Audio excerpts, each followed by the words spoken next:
တစ်ခုက triple crochet TRC triple crochet TRC နှစ်တိုင်းရဲ့တိုင်ရှည်နှစ်တိုင်းရဲ့တိုင်ရှည်ဖြစ်တဲ့အတွက်သူက triple crochet လိုမျိုးမဟုတ်ဘူးပေါ့နော်နှစ်တိုင်းရဲ့တိုင်ရှည်ဖြစ်တဲ့သူ့အပေါက်က1 2 3 4ပေါက်မြောက်မှာထိုးမယ်နှစ်တိုင်းရဲ့တိုင်ရှည်ဆိုတဲ့တစ်ခါရစ်တယ်နှစ်ခါရစ်တယ်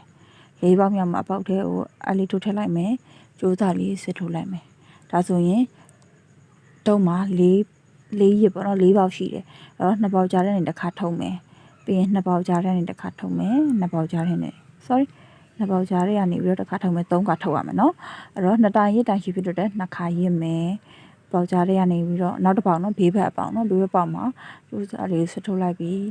4ပေါက်ဖြစ်သွားပြီနှစ်ပေါက်ကြားတွေတစ်ခါထုတ်မယ်နှစ်ပေါက်ကြားတွေနဲ့တစ်ခါထုတ်မယ်နှစ်ပေါက်ကြားတွေတစ်ခါထုတ်မယ်โอเคနောက်တစ်ခေါက်ပြပေးမယ်နှစ်တိုင်ရစ်တိုင်ရှိဖြစ်တဲ့အတွက်နှစ်တိုင်ရစ်မယ်ဘေးဘက်တစ်ပေါက်ထဲကိုအလေးထိုးထည့်လိုက်ပြီးကျိုးစားလေးဆွထုတ်လိုက်တယ်နှစ်ပေါက်ကြားတဲ့တစ်ခါထုံးမယ်နှစ်ပေါက်ကြားတဲ့တစ်ခါထုံးမယ်နှစ်ပေါက်ကြားတဲ့တစ်ခါထုံးမယ်အဲ့ဒါမျိုးကိုစုံတိအရင်ဆုံးထိုးသွားပေးမယ်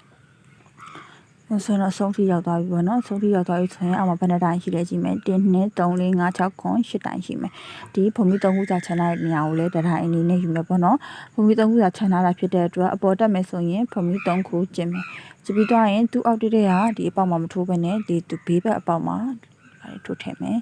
ထိုးပြီးတော့ sorry နှစ်တိုင်ရစ်မယ်အပေါက်ထဲထိုးထည့်မယ်ကြိုးစားဆွဲထုတ်တယ်၄ပေါက်ဖြစ်နေတယ်နှစ်ပေါက်ကြားတဲ့တစ်ခါထုတ်တယ်နှစ်ပေါက်ကြားတဲ့တစ်ခါထုတ်တယ်နှစ်ပေါက်ကြားတဲ့တစ်ခါထုတ်တယ်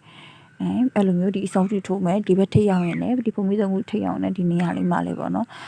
နှစ်တိုင်းတိုင်ရှိလေးတစ်တိုင်းထောင်းမယ်ဒါဆိုရင်ဒါနှစ်တိုင်းတိုင်ရှိပေါ့နော်အောက်မှာ8ခုရှိရတော့အပေါ်မှာလေး8တိုင်းရှိရမယ်နောက်တော့အပေါ်ဘယ်နဲ့တက်8တိုင်းရှိရမယ်အဲ့ဒါလုံးဝမှားလို့မရဘူးနော်